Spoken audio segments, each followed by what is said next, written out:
คลิปนี้ได้รับการสนับสนุนโดย Broker Vantage ซึ่งเป็นแพลตฟอร์มสำหรับการเทรดของเทรดเดอร์ที่มีหลายกว่า 3 ล้านคนทั่วโลก มีบัญชี Raw ECN ที่บ่มีค่าสเปรดและค่าคอมมิชชั่นต่ำ พิเศษโปรโมชั่นเปิดบัญชีใหม่รับโบนัสลงทุนทันที 50%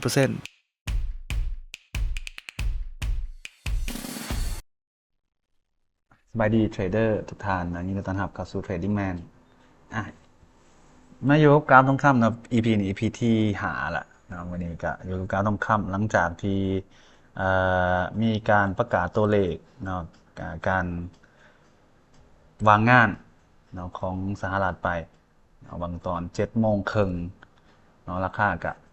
expansion ขึ้นไปเนาะอย่างงุนแห้งเฮาได้ออเดอร์เป็นที่เรียบร้อยเนาะแล้วก็ตอนนี้ยังถือออเดอร์อยู่เนาะยังถือออเดอร์รอถาราคาขึ้นมาแต่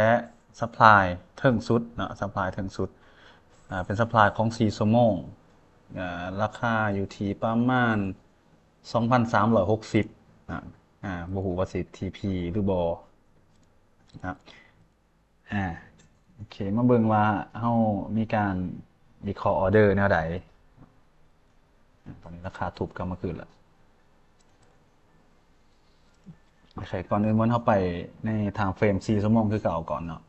เห็นว่าปัจจุบันมันมีการเคลียร์ liquidity เนาะเคลียร์สภาพของที่เป็น equal high เนาะดันเทิงเรียบร้อยแล้วเนาะเพื่อที่จะมาเติมเต็มเนาะเข้ามา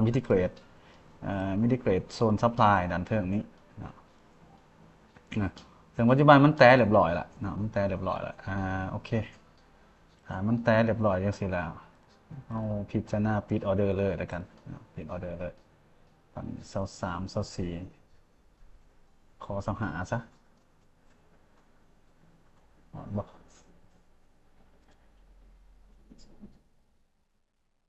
เดี๋ยวซื้อไปก่อนอีกก็ได้ตอนนี้มันกลับเข้ามาในโซนซัพพลายของ4ชั่วโมงเรียบร้อยแล้วนะ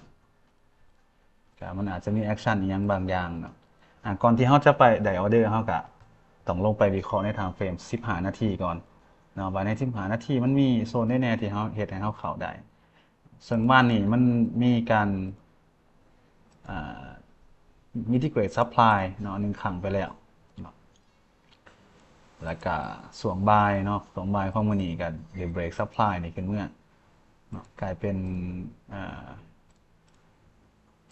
supply fail supply ขึ้นเมื่อเนาะซึ่ง demand ที่เฮ็ดให้สามารถ break supply ขึ้นไปได้ก็คือ demand นี้หลังจากนั้นราคาก็ break structure ขึ้นไปเรื่อยๆ break structure ขึ้นเมื่อ break โครงสร้าง break high ขึ้นเมื่อเรื่อยๆเนาะ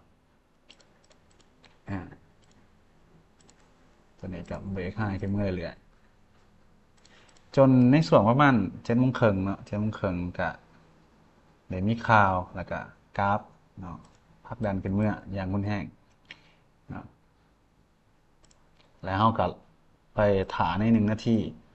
เนาะสัก1นาทีได้มีการแตะ hidden supply เนาะแตะ hidden supply อยู่ในโซนอยู่ใน time frame 15นาที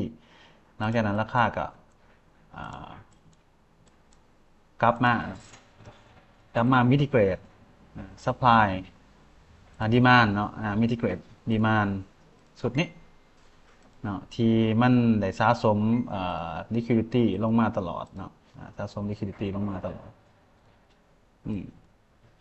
แล้วเราก็ได้ทำการเปิดออเดอร์อยู่ที่โซนนี้ซึ่งเป็นโซน50%โซน50% SL อยู่ที่รูมนี้TP เราขาดหวังให้ขึ้นไป TP ที่ supply 15นาทีก็คือ supply นี้แต่ supply นี้ค่อนข้างกว้างเราตีเอาแต่เหนือเทียนพอยังอีกนิดนึงเนาะยังอีกนิดนึงก็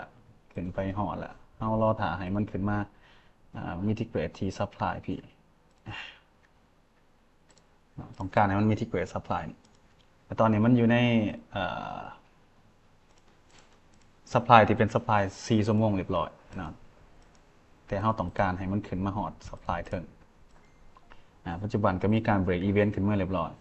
เนาะซึ่งเรายับ stop loss ขึ้นเมื่อปิดหน้าใหม่ไปเรียบร้อยแล้วเนาะตอนนี้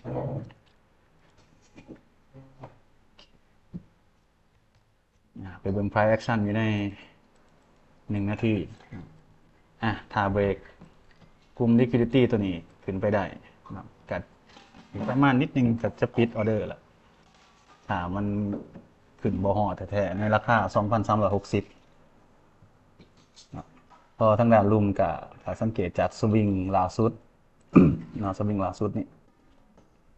มันก็มีดีมานด์ของสุดนี่ที่เป็นใสเทียนแล้วก็มี liquidity ถ่ายอยู่โซนลุมก็มีโอกาสที่มันสิกลับลงมากกว่า liquidity แล้วก็ลงต่อโอเคถ้าแท่งนี้สามารถปิดเนื้อหายนี่ได้ก็เฮาสิปล่อยให้มัน TP เนาะปล่อยให้มัน TP อยู่ที่2,360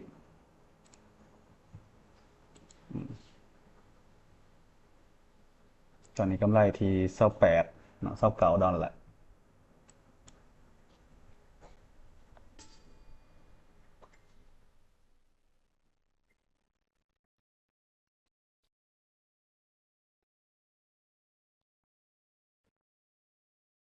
โอเค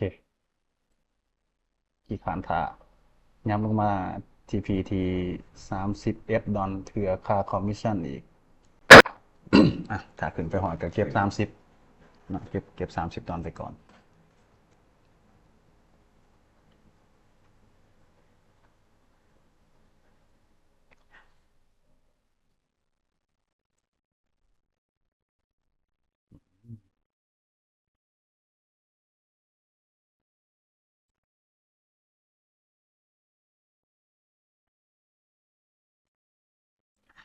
ไปเทิงบ่สิบว่ามี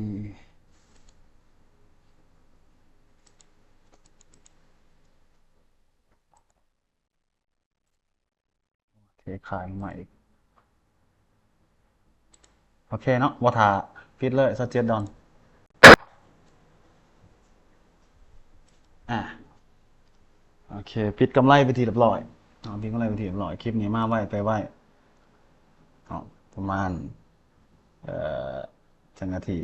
7 นาทีคลิปนี้แต่มีโอกาสขึ้นไปต่อแหละเนาะเดี๋ยวมีโอกาสขึ้นไปต่อแหละแต่ว่าอ่า